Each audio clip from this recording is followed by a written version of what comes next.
গাছ পাকা যে কোনো ফল খেতে কিন্তু একটু বেশিই মজা লাগে। আমাদের গাছের এই কাঁঠালটা পেকে ফেটে গেছিল, পেরে নিয়ে এসেছে, এখন আমরা সবাই খাচ্ছি। আর এরকম গাছ পাকা কাঁঠাল সবসময় খাওয়াও হয় না, পাওয়াও যায় না। তো আমরা তো সবাই অনেক মজা করে খাচ্ছি। কাঁঠালটা তেমন একটা বড় না, ছোট্ট, তবুও সবাই এত আনন্দ করে খাচ্ছি। যে কোনো খাবার সবাই যদি ভালোবেসে খায় একসাথে মিলে, মহান আল্লাহ পাক কিন্তু এমনিতেই বরকত দিয়ে দেয়। আসসালামু আলাইকুম, সবাইকে কেমন আছেন? সবাই দূরে কাছে যে যেখানে বসে আজকের ভিডিওটি দেখছেন, আশা করছি সবাই অনেক ভালো আছেন, সুস্থ আছেন। আমরা আলহামদুলিল্লাহ ভালো আছি। এটা ছিল আমার ঈদের দ্বিতীয় দিনের করা ভিডিও। আমরা কিন্তু ঢাকায় চলে এসেছি, কাঁঠাল খাওয়ার পরেই রওনা দিয়েছি ঢাকায়। তো চলে এসেছি, এসেই সংসারের কাজে ব্যস্ত হয়ে পড়েছি। প্রথমে আদা রসুন ব্লেন্ডার করে নিলাম, কারণ আদা রসুন ছিল না ঘরে। আর নিহারি রান্না করব, ভাবলাম ফ্রিজে আর রাখার দরকার নেই, যেহেতু বরফ গলে গেছে, তো রান্না করেই নেই। আমি ঝটপট করেই নিহারি রান্নাটা বসিয়ে দিব, কারণ ঘরের আরও অনেক কাজ আছে, সব করতে হবে।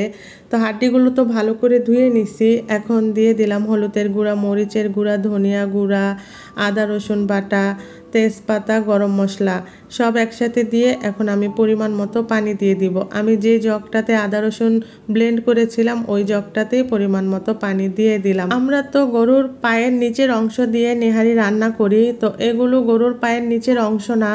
এই হাড্ডিগুলো আমাদের কুরবানিতে যে মাংস আমাদের ভাগে পড়েছিল ওইখান থেকে হাড্ডি তুলে রাখা আমার মা দিয়ে দিছে বাচ্চাদেরকে নেহারি রান্না করে দেওয়ার জন্য। দিয়ে দিলাম পেঁয়াজ দিয়ে এখন রান্নাটা বসিয়ে দিব। এখনও যারা বসে আজকের ভিডিওটি দেখছেন লাইক দিতে ভুলে গেছেন, প্লিজ একটা লাইক দিয়ে দিবেন। আপনার একটি লাইক আমার এই ভিডিওটি পৌঁছে দিতে সাহায্য করবে আপনার মতো আরও অনেকের কাছে।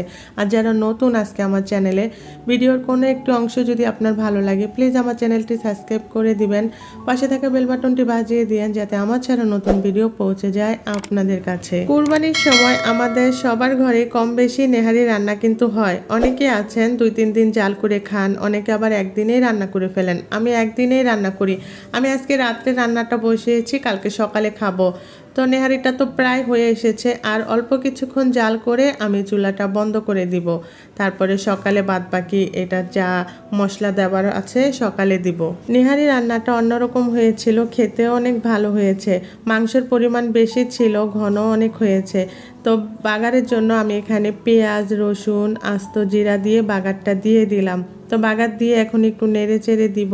আমার আবার ঝোল ঝোল নেহারি খেতেই বেশি ভালো লাগে। তো বাগার দেওয়ার পরে একটু কিছুক্ষণ নেড়ে চেড়ে দিলাম। এখন দিয়ে দিব টালা জিরার গুঁড়া আর গরম মশলার গুঁড়া।